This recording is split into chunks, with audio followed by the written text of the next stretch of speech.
Hey guys, welcome back to Nyx Reads. Thank you so much for watching. If you love bookish content like I do, please feel free to subscribe. My goal with these videos is to add books to your TBR, and today we're specifically going to talk about audiobooks. So as I've mentioned before, since last year, audiobooks have been a very important part of how I consume all of my books, and it helped me to really increase the amount of books and stories that I can read throughout the year. My favorite audiobook app is Libby, which is connected to Overdrive, to my local public library, which makes the use completely free. And before that, I would sometimes use Audible because there was always some kind of promotion going on to get a free credit, so I got a bunch of free audiobooks. I know that there's so many different ways to listen to audiobooks. I think Libro.fm is also a great option.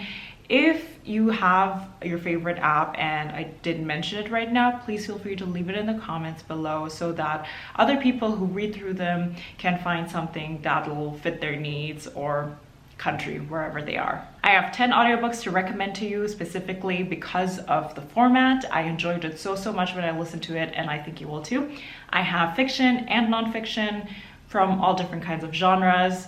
I think something in here is going to be for you. My first recommendation is Sadie by Courtney Summers.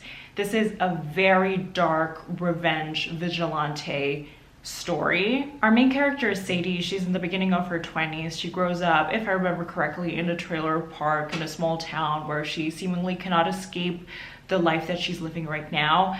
And she is practically raising her little sister Maddie. She loves Maddie very much.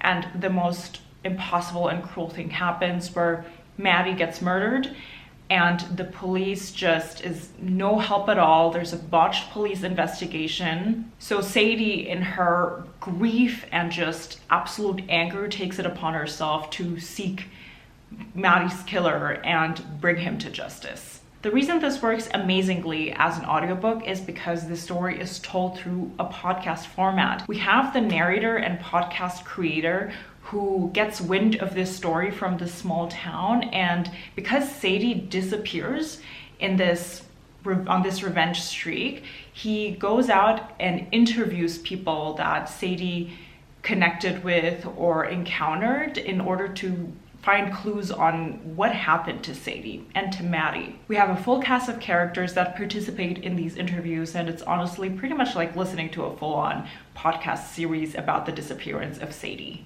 This is a very cruel and sad story, so be prepared. Then I have a book that I technically didn't enjoy myself, but I think some of you will. That is why I'm recommending it, and while I didn't really enjoy the story, I enjoyed the audiobook experience for a reason that I'll get into. It's Next Year in Havana by Clayton.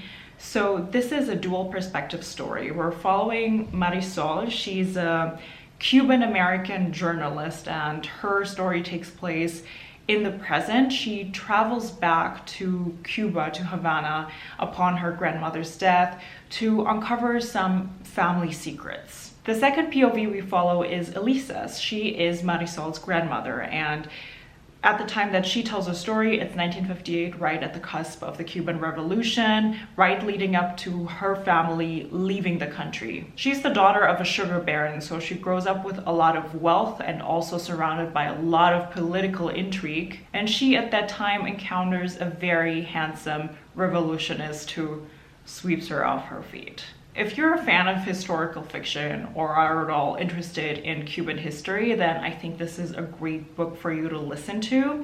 I personally just didn't enjoy it that much because it ended up being much more romance heavy. And also for my taste, it was just a bit too much tell rather than show. But the reason it still made it on this list, and the reason I picked it up in the first place, is because one of the narrators, one of them is Kyla Garcia, and I recognized her voice from Cable Girls. And for some reason, I just really like the smooth sound of Lydia Aguilar's, that's the character, English dub voice, and that is Kyla Garcia, who is one of the narrators. So I just really enjoyed her voice so much. Next, I have something that is a bit different.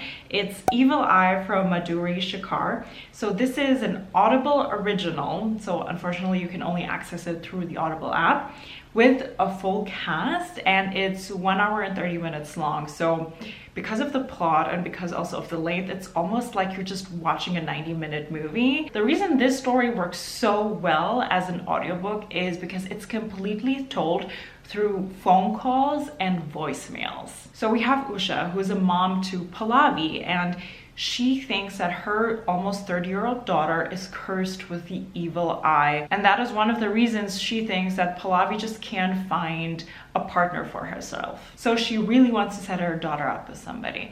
But then, seemingly against all odds, Pallavi actually goes and meets someone organically, and he seems like the nicest guy, and she's excited for him to meet her parents because he's also Indian, which she thinks is going to make her parents very happy. So she's really excited for her parents to meet Sandeep. But upon meeting Sandeep, her mother becomes very, very suspicious of him and his true identity.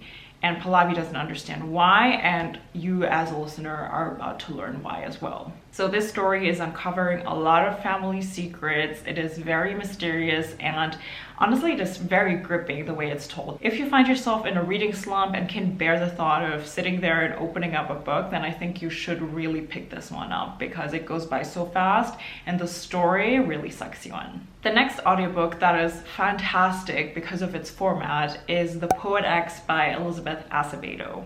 This is a novel in verse written by an author who is an award-winning slam poet, and she narrates the audiobook herself as well, which makes it a full experience. It's almost like you see her performing this whole story on stage. It's great. Our main character is Afro-Latina Xiomara, who lives in Harlem. This is about her relationship to her changing body that has taken on a lot of curves and how the world reacts to it, how she feels in it. It's also about her mother, who's really trying to mold her into the woman that she approves of. It's also about her relationship to her church and her faith and how she starts questioning everything. The writing and the performance are both so powerful. This is so personal and so deep. I 100% recommend it to anybody. Next, I have 2 audiobooks by the same author. It's Beth OLeary's The Flatshare and The Switch.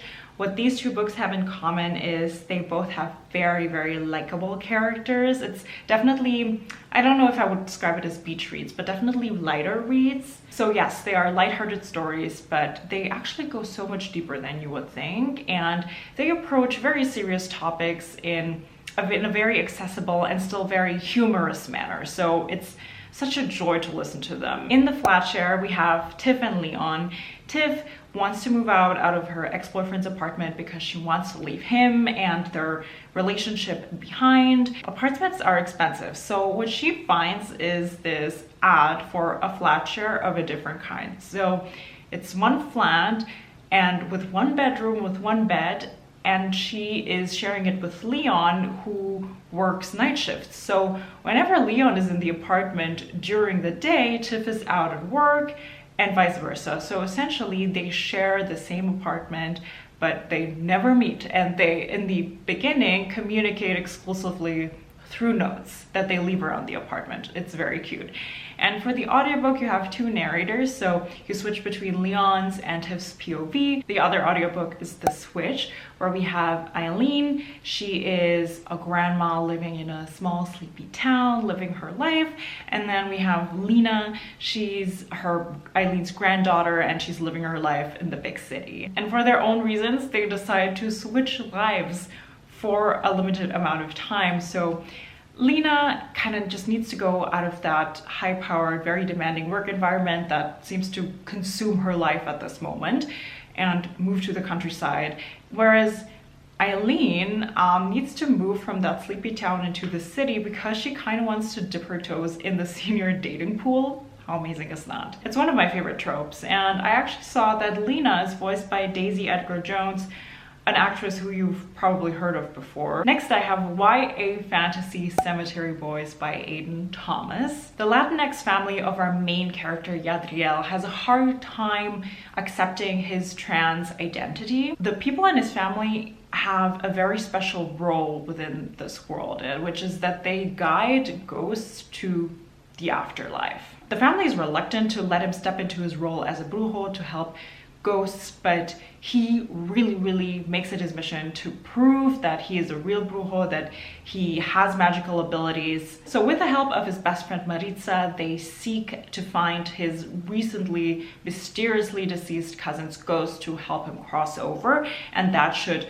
really just prove to the family that he truly is a brujo. But something goes wrong and they accidentally summon the ghost of Julian, somebody that Yadria knows from around school, but he also died of very mysterious circumstances. I really enjoyed the audiobook format of this. It was told in such an engaging manner. What makes it special is not only do we have the trans rep within our main character Yadriel, but also the author Aiden Thomas.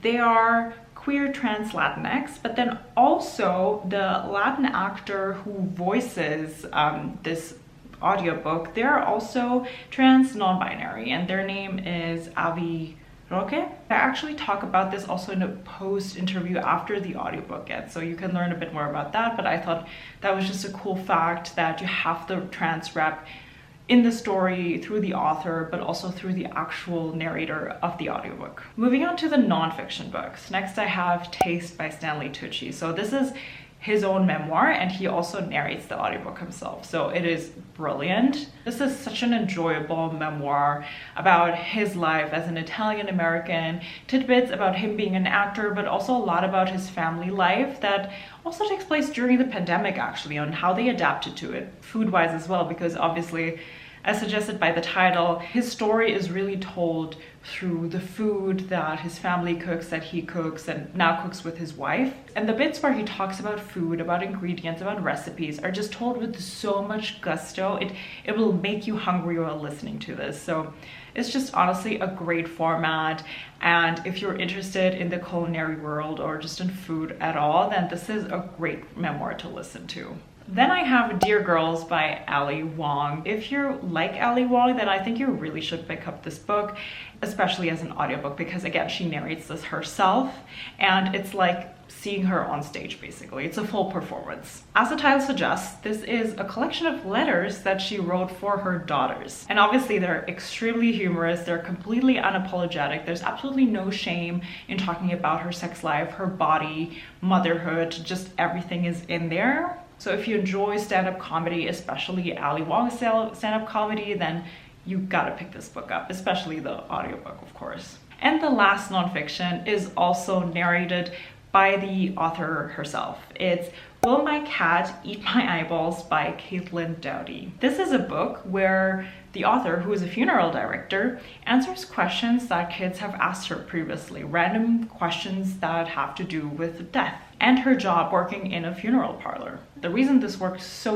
well as an audiobook because this is a Q&A type of nonfiction. You have the question and she then goes into details in answering the question, also in a very funny way. These are candid, honest facts that she tells with a very humorous spin. So in no way is this book negative or depressing. It is actually a very interesting take on what happens to bodies after people die. Her narration is great. Her professionalism and her passion for this craft really shines through without making fun of any of the aspects of death. So these are the 10 audiobooks that I can really recommend, not just based on the story, but based on their audiobook format. I think they're fantastic.